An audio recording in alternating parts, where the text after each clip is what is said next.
next guest is a successful businesswoman and former model who now joins her father, Donald Trump, in the boardroom on NBC's The Apprentice. Los Angeles, please welcome Ivanka Trump.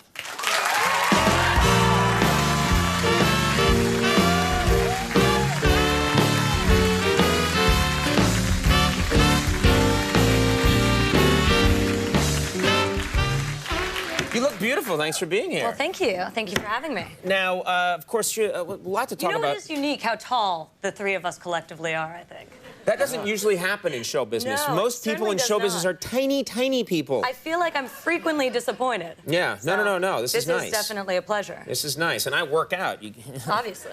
Okay, then. Let's pretend that's true. As true as the deep reservoir of calm, right? Thanks. Yeah. Sorry. You are the Vice President of Development for the Trump Organization. I am. And I was reading an interview that you did, and you said you always wanted to do this. Even when you were a kid, you wanted to build skyscrapers. Is that true? That is absolutely true, actually. Yeah. I remember one of my earlier Christmas gifts was a Barbie, and I was devastated because my brothers had gotten Legos and erector sets. Right. So to me, this, is traumatic, and, I wanted that, so I ended up taking my younger brother's Legos, bringing them into his room to add insult to injury, right, locking him out, taking my mother's super glue from the 1980s, there was plenty for her nails, and gluing the Legos together in a model of Trump Tower. So my father, in scolding me, also was never so proud. So, right, my little brother's crying. He's saying, Ivanka, that's terrible. But at the same time, he looked very proud. So your father comes in the room and he sees that you've built a skyscraper out of Legos. And skyscraper of Legos, yeah, ruined the Christmas present completely. But one of the most amusing things, and I think is so typical of him and his parenting style and just how he is that 4 days later, he actually came up to me and goes, Ivanka, this has been bothering me. Keep in mind, I'm 6 years old. And I go, what, Dad? And he goes, the other day when you made a model of Trump Tower with these Legos, you made 5 setbacks in the architectural facade of the building. There are only 4. So this had been bothering him for 4 days. You're fired! And he was thinking about... He starts chewing you out. To tactfully tell me that there were 4 instead of 5 setbacks. The zoning commission will never allow this. He could not let it go. He could not let it go. Did he start trying to buy up the carpet around the building you had done? I'll crush you, 6-year-old. Now, do you find construction, do you find construction sexy? Is there something sexy about it? You like to go to construction sites? Absolutely. Yeah? I think that just generally there's something tangible. You're creating something, you're building something. Right. At the end of your efforts, there's something that remains behind you, and I think there's something just really beautiful about that to me. Right. Do you actually go and hang out then when they're building a skyscraper? Oh, sure. Are you there and you're hanging out with I'm on site. I'm in not these heels. Right. Sometimes, most often flats or construction boots, but yeah, we're on the site all the time, walking our jobs. Now, let's talk about, you've said that you work for your dad, and of course, he's famous for being tough on people. Can you imagine a scenario where maybe, let's say you screw up, something doesn't go right, would your dad fire you? Absolutely. Absolutely. And you know how, it's amazing, I'm sitting there on my couch one Sunday, and I'm this has a tendency to happen with him because he's everywhere now. Yeah. So I'll be, driving and zoning out, and I hear his voice come over the radio. Because he's really, it's not that you're hallucinating, he's really on the radio. He's on the radio, he's on the television. So I'm sitting there and I see a teaser for Larry King. Yeah. And the only thing I hear is this question being posed to him of, your kids are doing a great job. In the event that they screw up, would you fire them? To which he responds, not only that he would fire us, but he would fire us like a dog.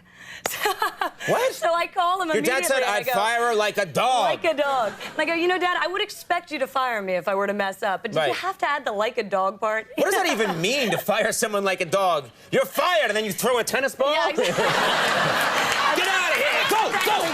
That's actually good. Yeah. I don't even know. I'm going to go into the office on Monday, and there will be a tennis ball sitting on the edge of his desk. I caught Conan. Don't worry. I've had his legs broken. What was his parenting style like? I'm trying to imagine your dad as a parent. Like, how trying to discipline you or trying to keep tabs on you. What's he like? He's definitely not a typical father. I mean, I think that The Apprentice has really humanized him, and you can sort of see the paternal side and how he deals with the contestants on the show. Right. But he's a character. He's been great, though. I mean, he was the most accessible dad. He was always there. I'd call him in the office.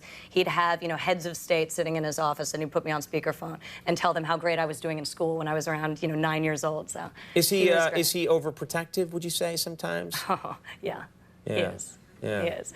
Not atypical of fathers of, 25-year-old girls, I think. Right. But so we have this funny dynamic in that he's both my boss and my father. So it's funny when that transcends into a work environment. Because, he's been here on the show many, many, many times, and I've asked him about you, and he is he's said that it sounds like it would be tough, for you to have a boyfriend, because you have a boyfriend, and then it's time to go meet Dad. And I feel like my last boyfriend never got a fair shake because I think he started getting offended that I just would never bring him around and started blaming it on the guy, but really it was just me.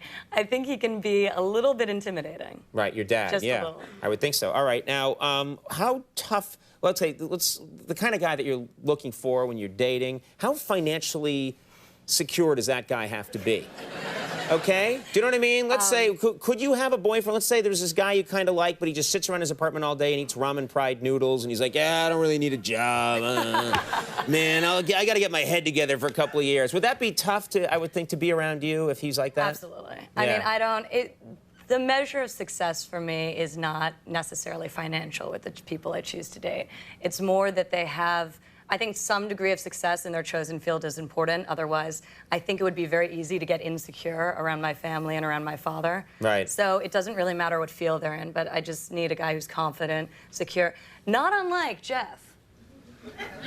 I was watching him out here. I don't know. What are you saying?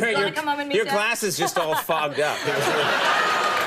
It was really funny to see. You watch out for him. I know. Look at him. He's like a cat over there. Look at him looking at you. He's evil. Well, all right then. If I can hook people up, then I'm like Chuck Woolery. Well, The Apprentice Los Angeles, this is, you're trying some new stuff. You've got contestants that are on the beach in Malibu, and they're living in tents. Yeah, they're actually in the Hollywood Hills. I mean, in terms of places to live, it's not all that bad. Right. But if you saw the condition of the tents, it's rather abhorrent. So I feel for them a little bit. I walk through the tents. Do you like to go camping? I do. Really? I was actually camping recently in both Patagonia and Atacama. That's where I've been spending a lot of time in Chile, and I just go to the most remote place, basically, on the earth, and try and get away from it all once in a while. Is your dad I'm not given that much holiday, though. So is your dad a big time. outdoorsman? Does he like to go out into the, in the wild and? Zero. Zero. I think the closest my father comes to nature is his golf courses. Right. I mean, there's grass, right? I could just picture him going out into the wilds of Montana and building a hotel and being there. It's good to get out into nature. Well, somebody's got to start it, right? Yeah, exactly. No, that's not true. Don't need a big hotel out there. Well, I was just about to announce our new project in Montana, and you sort of screwed it up for me. Really? There's a new hotel in Montana? Oh. Not yet. I want to see my name on a hotel. The Apprentice Los Angeles airs Sundays at 10 on NBC. Thanks so much for stopping by. Great talking to you. Yeah. It's fun. Ivanka Trump, everybody will take a break. When we come back, Pete Yorn. So stick around. He's going to perform.